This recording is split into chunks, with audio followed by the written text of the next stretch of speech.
dalam minggu-minggu ini, bulan-bulan ini, saya dalam rangka memberi, apa istilahnya tuh, memberi memberi kesempatan untuk tobat.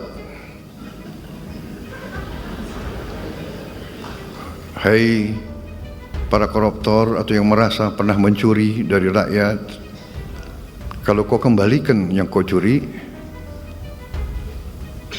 ya mungkin kita maafkan, tapi kembalikan dong. Nanti kita beri kesempatan cara mengembalikannya, bisa diam-diam supaya nggak ketahuan. Mengembalikan loh ya, tapi kembalikan. Harusnya ada hukuman mati atau paling tidak ada efek jera lah yang kemudian ini membuat para koruptor ini tidak berani kemudian melakukan atau bermain api lagi. Nah, ini Anda sendiri melihatnya seperti apa? Karena memang kalau tadi sudah disinggung oleh Bang Daniel juga, bisa jadi ada pihak-pihak tertentu ya dari oknum-oknum ini yang bisa menjadi celah untuk hal-hal yang bisa dikatakan korupsi berikutnya begitu. Ini ada bukti yang kemudian ini tiba-tiba tidak bisa diadili di pengadilan dan juga lain sebagainya. Ini seperti apa Prof. Hipnu? Kalau kita lihat berdasar survei LSI kemarin, jadi alhamdulillah penegakan hukum Indonesia itu berjalan ke arah yang lebih baik, walaupun belum 50%. Ini dasar survei.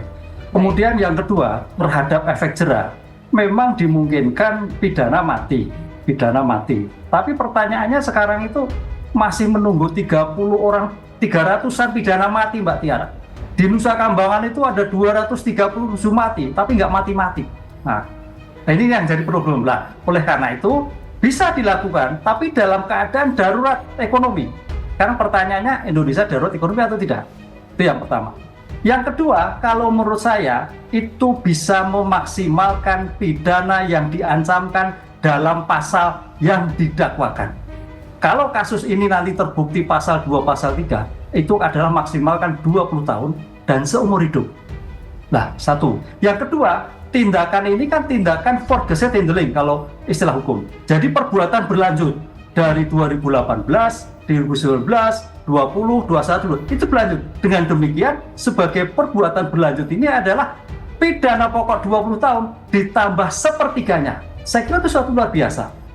Ini karena kalau kita lihat perkembangan tren penegakan hukum sekarang, alhamdulillah tindak pidana korupsi semua naik. Kemarin mantan Menteri Pertanian naik, kemudian mantan Direktur Pertamina juga naik, kemudian kasus-kasus batubara, kasus-kasus di Pangkal Pinang naik semua. Ini saya kira suatu tren yang sebagai bentuk khusus korupsi. Kalau kita pendekatannya ada pendekatan keadilan yang retributif. Artinya sebagai bentuk pembalasan khusus kasus-kasus yang merugikan keuangan negara. Oleh karena itu, dalam kasus ini saya kira tidak perlu khawatir. Kalau melihat perkembangan kasus yang sekarang, mudah-mudahan khusus kasus Pertamina tidak tanda petik masuk angin. Sehingga putusan baik penuntut umum, baik majelis yang searah, seirama. Karena bagaimana juga penyidikan, penuntutan, peradilan suatu sistem.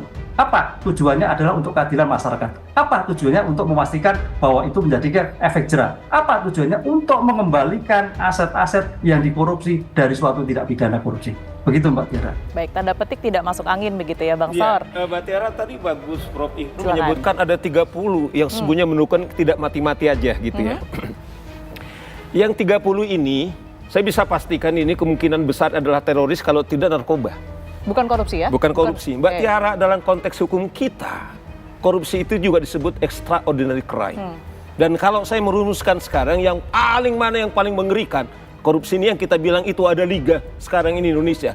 Liga korupsi tentang timah 270 triliun, ini memungkinkan ribuan triliun. Saya tidak mengatakan Pak Hipnu bukan bagian saya kapan mereka dimatikan.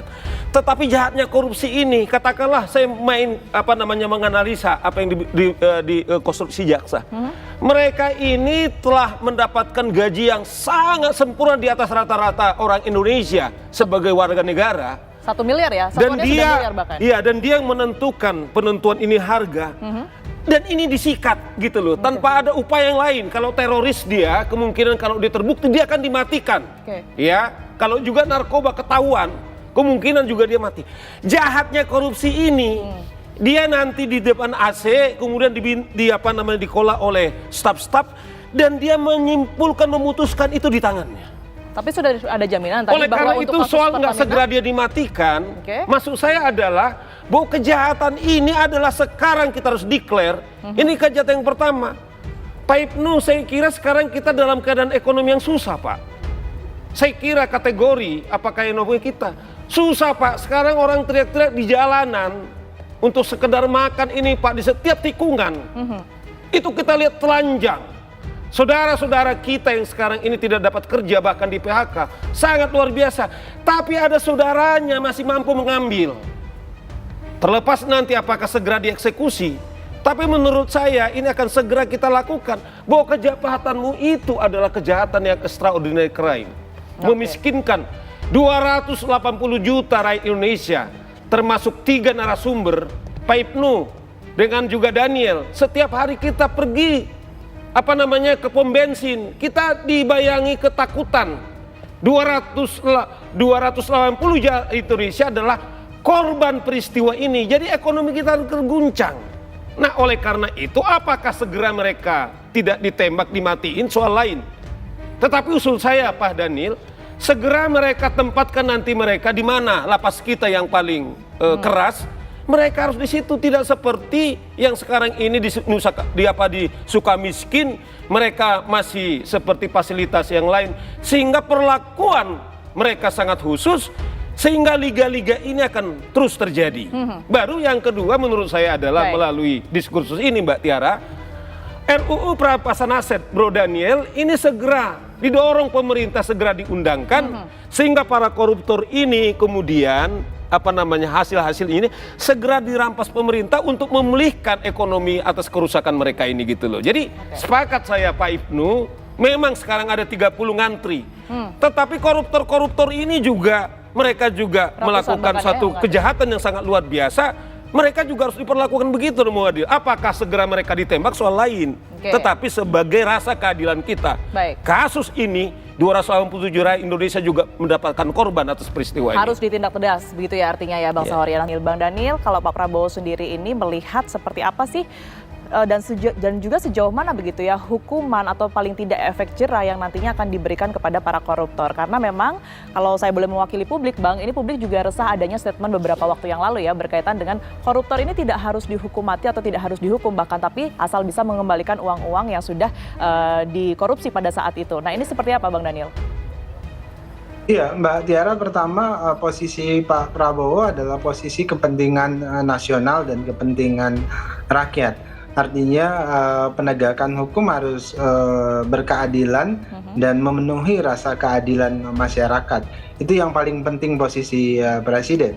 Nah, dalam konteks saya sebutkan tadi kepentingan nasional adalah bagaimana kemudian praktek korupsi ini bisa ditekan sedemikian rupa sehingga kemudian bisa menghadirkan efek kesejahteraan, karena anggaran yang seharusnya digunakan untuk kepentingan rakyat itu ketika dikorupsi maka kita kehilangan kesempatan untuk memberikan pelayanan terbaik kepada masyarakat. Oleh sebab itulah ketika korupsi ditekan, kita bisa memaksimalkan pelayanan terhadap masyarakat. Nah, ini yang kemudian saya sebut tadi, bingkai Pak Prabowo adalah kepentingan nasional. Kemudian kedua, rasa keadilan rakyat. Nah, tentu rasa keadilan rakyat atau rasa keadilan publik ini tergantung tadi para hakim, para jaksa, kemudian penegak hukum lainnya.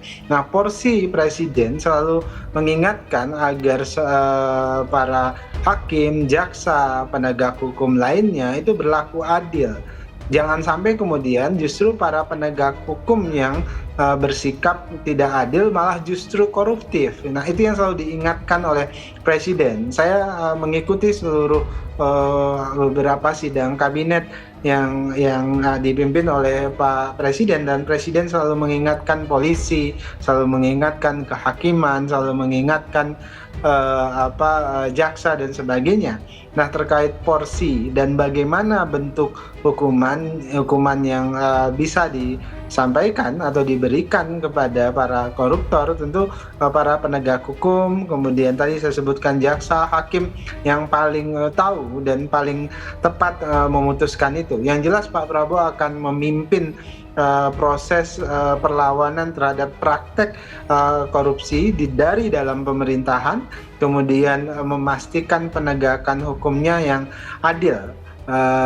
Operasional keadilannya itu, lama hukumannya itu atau bentuk hukumannya seperti apa, tentu adalah di luar intervensi dari presiden dan sepenuhnya menyerahkan kepada penegak hukum dan menyerahkan kepada fungsi-fungsi yudikatif lainnya.